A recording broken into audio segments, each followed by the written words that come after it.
Actually, hindi na yan makontrol ngayon ng mga DOA kung mag-increase man bawat litro ang mga gasoline station. It is because wala talaga supply unless the DOA will prepare the price protection sa mga gasolinahan. At saka, prepare din sila na dapat may mga consistent supply sa bawat gasolina. So that was the time na pwede sila magsabi na huwag itaas ang presyo. At the same time, wala nang dumarating na order from Middle East. So alam din nila na hanggang April 15 na lang ang fuel ng Pilipinas.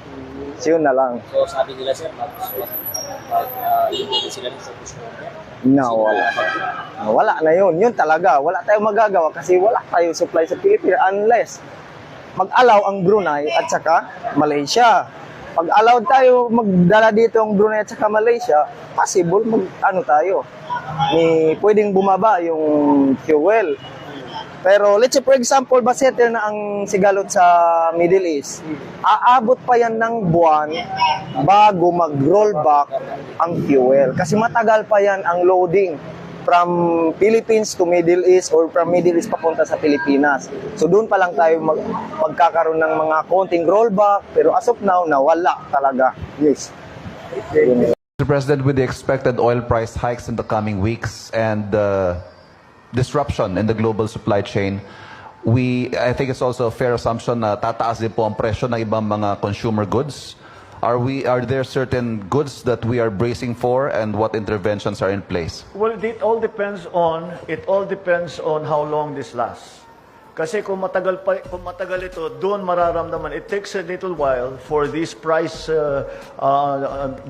shocks to go through the system bago maramdaman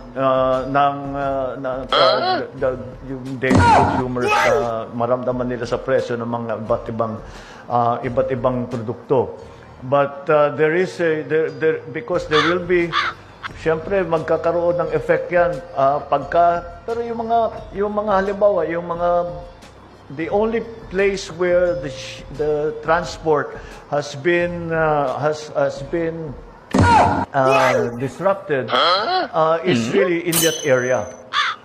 So even if you think about it, yung mga barko na parating na rito, papunta, mag-deliver ng mga goods, they are still traveling towards here. So that's why I'm saying it will take time for any of the effects of the oil price shock to work through the system. And of course, the prayer that we have is that before they work their way through the system, matapos na ito. So that hindi na masyadong maramdaman ng taong bayan.